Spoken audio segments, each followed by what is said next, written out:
नमस्कार दोस्तों, आपका स्वागत है अपने YouTube चैनल PFP में। स्विंग ट्रेडिंग करते वक्त ट्रेडर सबसे पहले बेंचमार्क इंडेक्स को देखता है कि निफ्टी 50 कैसा परफॉर्म कर रहा है। अगर निफ्टी 50 जो हमारा मेन इंडेक्स है उसका अगर सेंटिमेंट बुलिश चल रहा होता है तो ट्रेडिंग करना ईजी हो जाता है। बुल रन में होता है तो स्विंग ट्रेडिंग करना ईजी है, उससे प्रॉफिट निकालना बहुत ही ईजी है। लेकिन जब मार्केट में गिरावट हो रही होती है, जब कॉन्सोलिडेशन चलता है, गैप अप और गैप डाउन का खेल चलता है, तो ऐसी सिचुएशन में स्विंग ट्रेडिंग से प्रॉफिट कमाना बहुत ज्यादा मुश्किल हो जाता है। इसके बावजूद पिछले महीने में हमने पीएफपी प्रो मेंबर के साथ मिलकर कैसे ट्रेड लिए, कौन से ट्रेड लिए, क्या टारगेट था, क्या स्टॉप लॉस था, कितने ट्रेड में प्रॉफिट हुआ, कितने में स्टॉप लॉस हुआ, इसके बारे में बात करेंगे। और साथ ही साथ मैं आपको यह भी बताने वाला हूं कि वो पर्टिकुलर ट्रेड मैंने क्यों लिया था, मेरा ट्रेडिंग माइंडसेट क्या था।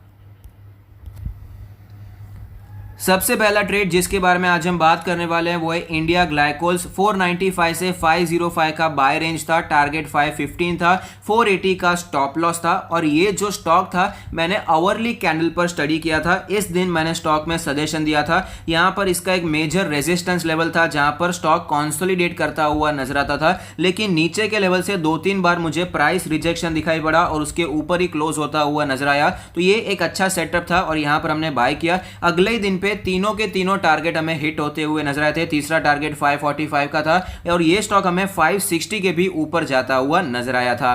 नेक्स्ट स्टॉक है रैलिस इंडिया में हमने स्विंग दिया था 290 से 294 बाय रेंज, 303 का टारगेट था, 287 का स्टॉप लॉस था और इसे भी मैंने आउटल पर सजेस्ट किया था। अब देख पाएंगे यहां पर एक मेजर रेजिस्टेंस था और जैसे ही ये ब्रेकआउट हुआ यहां पर हमने सजेस्ट किया और 303 पर जाने के बाद वहां से हमें रिट्रेसमेंट देखने को मिला, वहां से गिरावट देखने को मिली। तो जो टारगेट था वो अचीव होता हुआ यहां पर भी नजर आया। एसबीआई कार्ड में हमने स्विंग दिया 990 से करके 1001 का रेंज था, 1010 का रेंज था, 1050 का पहला टारगेट, 965 का स्टॉप लॉस था। और ये स्टॉक हमने डेली कैंडल पर स्टडी करके आपको सजेस्ट किया था। ये एक इसका रेजिस्टेंस था और ये रेजिस्टेंस इस कैंडल पर टूटता हुआ नजर आया, लेकिन स्टॉक में तेजी नहीं आई। उसके बाद गिरावट देखने को मिली और स्टॉप लॉस भी यहां पर हिट होता हुआ नजर आया था। उसके बाद वापस यहां पर थोड़ा सा कंसोलिडेशन चलता हुआ नजर आया। फिलहाल स्टॉक काफी भाग चुका है, लेकिन ओवरऑल यहां पर ये जो ब्रेकआउट देखने को मिला ये सस्टेन नहीं हो पाया, तुरंत यहां पर गिरावट देखने को मिली, तो स्टॉप लॉस यहां पर हमें हिट होता हुआ नजर आया था। नेक्स्ट है भारती एयरटेल। यहां पर भी स्विंग दिया था 550 से 555 बाय रेंज, 575 पहला टारगेट, 542 का स्टॉप लॉस था। और ये ट्रेड भी हमने डेली कैंडल पर सजेस्ट किया। इसका एक इंपॉर्टेंट रेजिस्टेंस आप देख पाएंगे 550 के आसपास का रेजिस्टेंस था, ये हमें टूटता हुआ नजर आया। यहां पर एक शानदार ब्रेकआउट देखने को मिला, उसके बाद तेजी देखने को मिली और 575 का टारगेट भी हमें हिट होता हुआ नजर आया। नेक्स्ट श्रीराम सिटी यूनियन का एक स्विंग दिया था 1510 से करके 1535 बाय रेंज, 1600 का पहला टारगेट और 1480 का स्टॉप लॉस था। और ये ट्रेड भी हमने डेली कैंडल पर सजेस्ट किया था। आप देख पाएंगे इसका एक इंपॉर्टेंट रेजिस्टेंस है 1500 के आसपास का लेवल। यहां पर रेजिस्टेंस कई बार फेस किया, कंसोलिडेशन दिखाया, लेकिन यहां पर ब्रेकआउट देखने को मिला, तो यहां पर हमने ट्रेड सजेस्ट किया और उसके बाद एक शानदार तेजी देखने को मिली। तीनों टारगेट अचीव होते हुए नजर आए हैं। आईएक्स में स्विंग दिया था 389 से करके 394 बाय रेंज, 405 का पहला टारगेट, 382 का स्टॉप लॉस था। और आप देख पाएंगे यहां पर जो मैंने आपको लाइन बना कर दी है वो इसका रेजिस्टेंस था, पुराना ऑल टाइम हाई था। और यहां पर अगर आप डेली कैंडल पर देखते हैं तो यहां पर ब्रेकआउट देखने को नहीं मिला, लेकिन मैंने ये आवरली कैंडल पर स्टडी किया था और आवरली कैंडल पर एक ब्रेकआउट देखने को मिला, लेकिन सस्टेन नहीं हो पाया। तो ये तो देखिए अभी थोड़ी सी किस्मत वाली बात थी, फेक ब्रेकआउट होने के बावजूद ये स्टॉक ऊपर गया और टारगेट अचीव होता हुआ नजर आया था। नेक्स्ट स्टॉक है ग्लेनमार्क। यहां पर भी स्विंग दिया था 590 से करके 600 का बाय रेंज था, 630 का पहला टारगेट और 580 का इसका स्टॉप लॉस था। ये स्टॉक हमने डेली कैंडल पर सजेस्ट किया था। आप देख पाएंगे इसका एक इंपॉर्टेंट रेजिस्टेंस था ये लेवल के आसपास, ये हमें टूटता हुआ नजर आया। 6-7% की तेजी ऑलरेडी थी, लेकिन उसके बाद भी हमें 5% की तेजी कंटिन्यू रहती हुई नजर आई और 630 का टारगेट भी अचीव हुआ। एलएनटी में स्विंग दिया था 1390 से 1400 का बाय रेंज, 1440 का पहला टारगेट, 1370 का स्टॉप लॉस था। और ये भी हमने डेली कैंडल पर ही सजेस्ट किया था। इसका जो आप ग्रीन लाइन आप देख पाएंगे ये 50 डेज का मूविंग एवरेज है, एज अ रेजिस्टेंस देखने को मिल रहा था, लेकिन यहां पर एक ब्रेकआउट देखने को मिला। उसके बाद हमें यहां पर 2-3 दिनों तो कंसोलिडेशन आया, फिर चौथे दिन पर हमें यहां पर टारगेट हिट होता हुआ नजर आया। नेक्स्ट है BML में स्विंग दिया था 1210 से करके 1225 का बाय रेंज, 1280 का पहला टारगेट, 1175 का SL था यानी कि स्टॉप लॉस। और आप देख पाएंगे यहां पर जो ब्रेकआउट देखने को मिला 1250 के आसपास हमें यहाँ पर ब्रेकआउट देखने को मिला, यहाँ पर उसके ऊपर जाता हुआ नजर आया था। पिछले कुछ दिनों से यहाँ पर रेजिस्टेंस देखने को मिला था और उसके बाद हमें स्टॉक भागता हुआ नजर आया। तीनों टारगेट यहाँ पर भी हमें अचीव होते हुए नजर आए हैं। नेक्स्ट है आईसीआईसीआई लोम्बार्ड, 1485 से 1495 का बाय रेंज, 1540 का पहला टारगेट, 1440 का स्टॉप लॉस था। आईसीआईसीआई लोम्बार्ड में भी एक इंपॉर्टेंट रेजिस्टेंस बना हुआ था 1475 के आसपास का लेवल, ये लेवल टूटता हुआ नजर आया। फिर 4 दिन तक गिरावट आई, उसके बाद हमें तेजी देखने को मिली और फिलहाल स्टॉक हमें ये टारगेट पर जाता हुआ नजर आया है।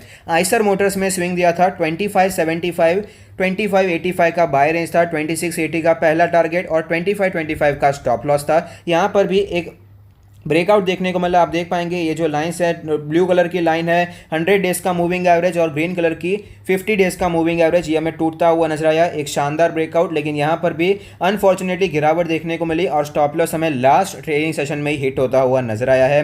हैवेल्स में 130 से 1040 का बाय रेंज, 1070 का टारगेट और 1000 रुपीज़ का स्टॉप लॉस था। यहाँ पर भी एक शानदार ब्रेकआउट आया। ये जो स्टॉक था हमने इस लेवल पर सजेस्ट किया था, यहाँ पर हमें भले ही ब्रेकआउट अभी तक देखने को नहीं मिला था, लेकिन आरएसआई बहुत ही स्ट्रांग होती हुई नजर आई थी, इसलिए ये स्टॉक मैंने सजेस्ट किया और दूसरे ही दिन हमें स्टॉक ऊपर जाता हुआ नजर आया, टारगेट हमें अचीव होता हुआ नजर आया है।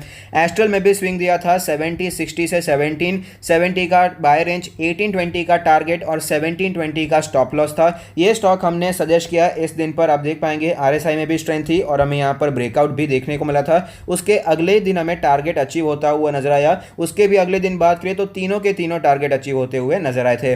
मिंडा इंडस्ट्री में हमने पोजिशनल ट्रेड दिया था 560 से 570 का बाय रेंज था, 600 का टारगेट और 545 का स्टॉप लॉस था। ये ट्रेड हमने ये सजेस्ट किया। ये जो ट्रेंड है यहाँ पर हमें ब्रेकआउट देखने को मिला, ये हमें भारी तेजी आई। उसके अगले दिन हमें स्टॉक ऊपर जाता हुआ नजर आया और 600 का टारगेट भी अचीव होता हुआ नजर आया था। सुप्रीम इंडस्ट्री में स्विंग दिया 2235 से 2255 का बाय रेंज, 2300 का पहला टारगेट और 2200 का स्टॉप लॉस था। ये हमने डेली कैंडल पर स्टडी किया था। इसका एक इंपॉर्टेंट रेजिस्टेंस आप देख पाएंगे, एक शानदार ब्रेकआउट हुआ और उसके अगले दिन स्टॉक में तेजी आई और वहां से स्टॉक हमें नीचे भी आता हुआ नजर आया। तो यहां पर भी टारगेट अचीव हो चुका था, प्रॉफिट बुक हुआ, उसके बाद स्टॉक में हमें गिरावट नजर आई। पिछले 20 से 25 दिनों में हमने 15 ट्रेड लिए हैं और 15 ट्रेड में से 13 ट्रेड हमें सक्सेसफुल हुए और बाकी के 2 ट्रेड में हमें स्टॉप लॉस देखने को मिला है। तो ओवरऑल एक्यूरेसी यहां पर बहुत ही अच्छी दिखाई पड़ती है।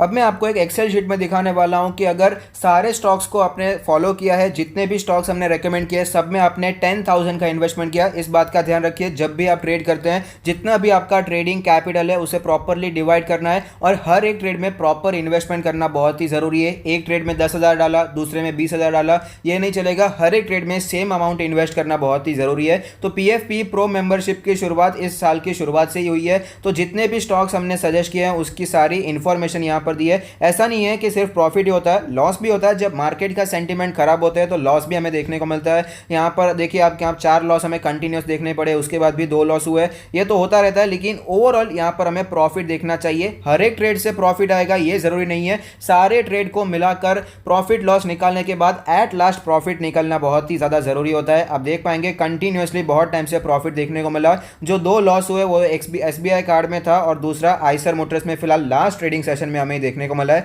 जो मेंबर्स है वो चेक कर सकते हैं, उन्हें पता ही है, यहाँ मेंटेन करते हैं। उनके साथ हमने बीच में एक बार शेयर भी किया था। तो अगर सारा आपने फॉलो किया होता है तो अभी तक आपको 23,542 रुपीज़ का प्रॉफिट हो चुका है। तो इस प्रकार से पिछले 6 महीनों में 1 लाख के कैपिटल पर 23% का प्रॉफिट ऑलरेडी हो चुका है। तो 1 साल का प्रॉफिट होता है 46% का। अगर आप वो टैक्स हटा दे, जो चार्जेस होते हैं वो हटा दे, फिर भी 35% का प्रॉफिट कहीं पर भी नहीं गया। 35% का रिटर्न अगर 1 साल में बनता है तो ऑफकोर्स बहुत ही अच्छी रिटर्न है। लॉन्ग टर्म में हमारी वेल्थ क्रिएट होती हुई नजर आती है, ट्रेडिंग कैपिटल हमारा बढ़ता हुआ नजर आता है। अगर आप हमें ज्वाइन करना चाहते हैं, प्राइवेट टेलीग्राम चैनल को ज्वाइन कर सकते हैं, उसकी लिंक आपको डिस्क्रिप्शन बॉक्स में मिल जाएगी। Thank you, stay happy investing।